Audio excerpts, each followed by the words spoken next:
Hi, I'm Sonia, and welcome back to my channel, Sonia on Being 60.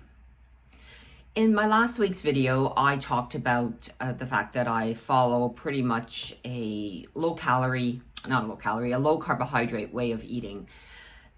It's not particularly the ketogenic diet, which is, high fat, moderate protein, and very low carb. It's still low carb, but I'm eating more protein these days and, kind of a bit less fat than I was in the past. And one thing I mentioned last week that I wanted to talk about today was, as an endurance athlete, how does this impact on my training, on my performance? Now, I just want to kind of say, I'm an endurance athlete, and what that means to me is I'm someone who does long distance events. I run marathons. I do, the long distance Ironman triathlons. So these are endurance events. I'm not an elite athlete by any stretch of the imagination. Nonetheless, I am an endurance athlete. I, push myself to see what my limits are, to see how far I can go, and to see how well I can do. And I have been, participating in long distance events for like 25 years. And it's been really more the last 3 years that I've actually kind of switched my diet around, going from really higher carbs down to the lower carbs. And for myself, I made that switch, and I've talked about this in previous videos. I've made that switch because I feel I'm just totally addicted to carbohydrates. And it almost doesn't matter what kind of carbs I'm eating. They can be the good carbs, like rice, potatoes, or even fruits, vegetables.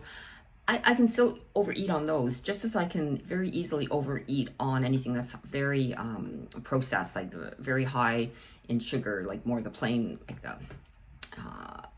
kind of simple sugars, like things that are like your cakes and your cookies and your candies, that kind of thing.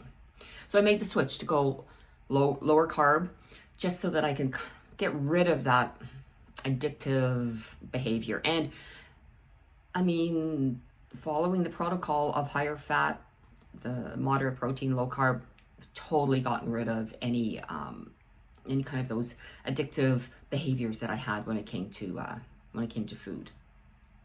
So the question is,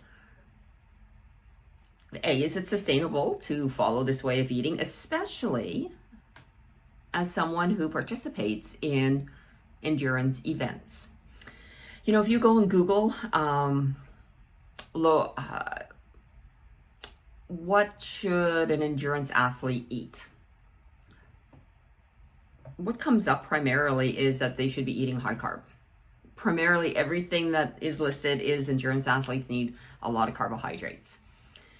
Then you Google, can endurance athletes do their events or participate in events on a low carb diet? And you start to see some more interesting research and more studies that come out that actually say that yes, you can. And then you also get the studies that say, if you're doing, if you're training as an endurance athlete, say you're training for a marathon, that some of those, your long, steady runs easily can be done when you're having, low carb. Because essentially what you're doing is you're getting your body into a state of ketosis, which is where your body is then going to start utilizing fat as its main source of energy rather than glycogen. Your glycogen stores get stocked up if you're eating higher carbohydrate diet. So yes, it seems to be that a lot of the research shows that if it's steady state, you're going out like on a long kind of slow run, being fat adapted, using your fat stores as energy works great.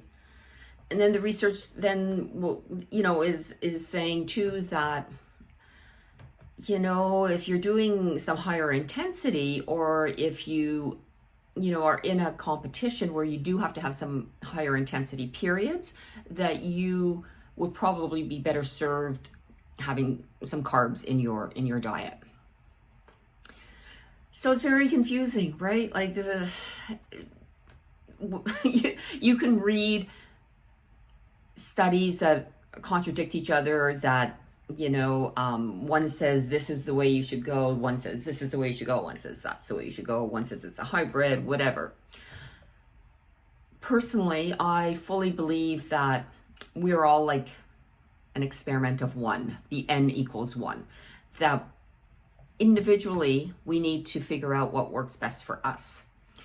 And I mean, I can cite some endurance athletes who do follow like a lower carbohydrate protocol, and who've done amazing feats. I mean, there's Zach Bitter, who is the American 100-mile holder, and he did that. He won that being on a lower carbohydrate diet.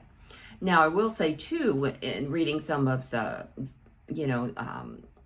listening to some of the YouTube videos and podcasts with Zach Bitter, that he does, though, introduce carbohydrates into some of his training, like specifically when he's more, ramping up his volume, ramping up his intensity, he's going to introduce some carbohydrates.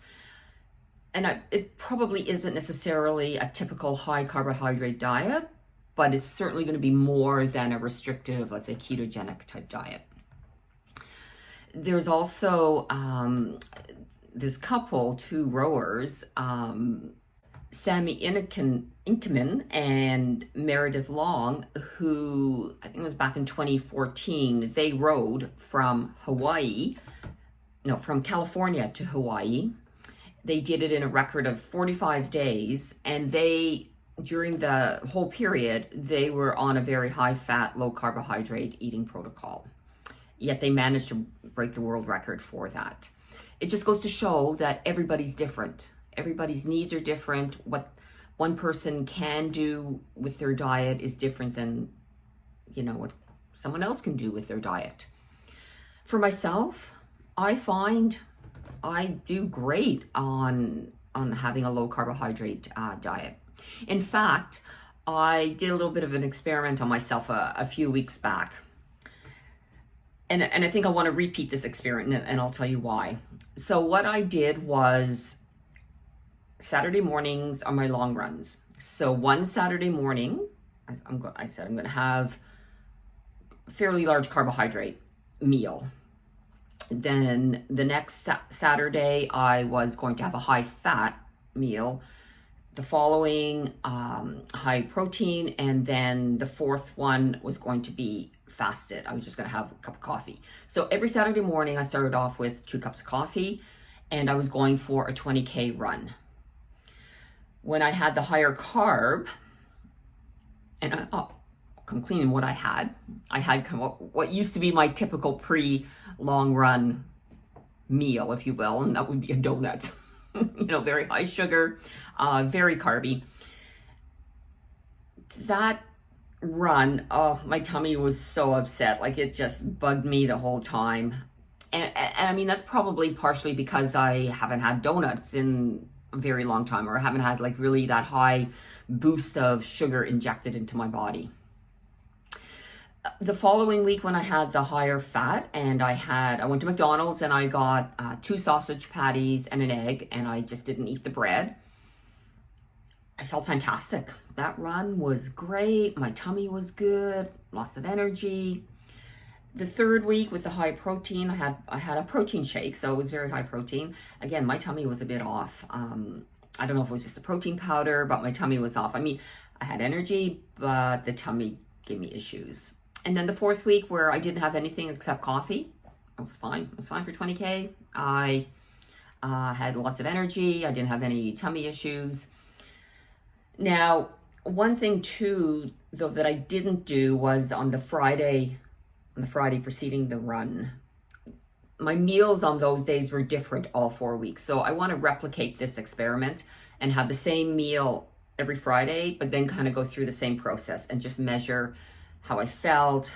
Did I have bathroom issues? How was my tummy? How was my energy? And my time. I'd like to measure what my time is and see if there's a difference in the time.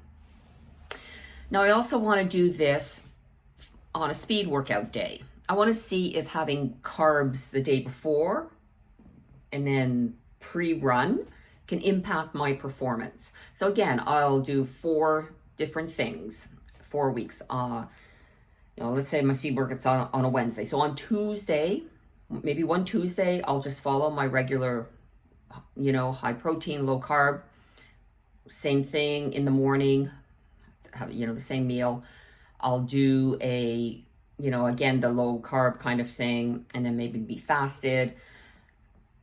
Maybe I'll do a higher carb day and do a fasted workout, then a higher carb day and do a high carb meal. Like I'll figure that out, but I want to again measure, how do I feel? What's my energy like? And again, what are my times when I'm doing like the harder efforts in my speed workout? So just kind of an interesting little experiment on myself, and just to see, what maybe, could be tweaked in my diet. But like I say, everybody is different. What works for me and for my body is going to not necessarily work for you and for your body. And so I really think it's important that we play around with the foods we eat, kind of maybe when we eat them, pay attention to that, because I don't think it's a one size fits all. I don't think that every endurance athlete needs to eat tons of carbs. That's my opinion. And I'm not a doctor and I'm not giving any medical advice or advice of any sort, but that's my opinion, because I've seen myself where I was on a high carbohydrate diet. It probably wasn't serving me as well as being on a lower carbohydrate diet. And in fact, over the last couple of years, I've run some races where my times were way better than they've ever been. And for myself, I attribute that to my way of eating, that, the lower carbs. I mean, I did lose some weight and that certainly has helped, but I had been this way before, and my times were not necessarily any better than, in fact, they're worse in some instances than what they were over the last couple of years. I hope you found this a bit informative, and I encourage you to do your research, and I encourage you to look at what your diet is and determine for yourself, is it serving you well? Are there some tweaks that you could make to become, to feel better, to be a better athlete, to perform better in whatever it is that you're doing?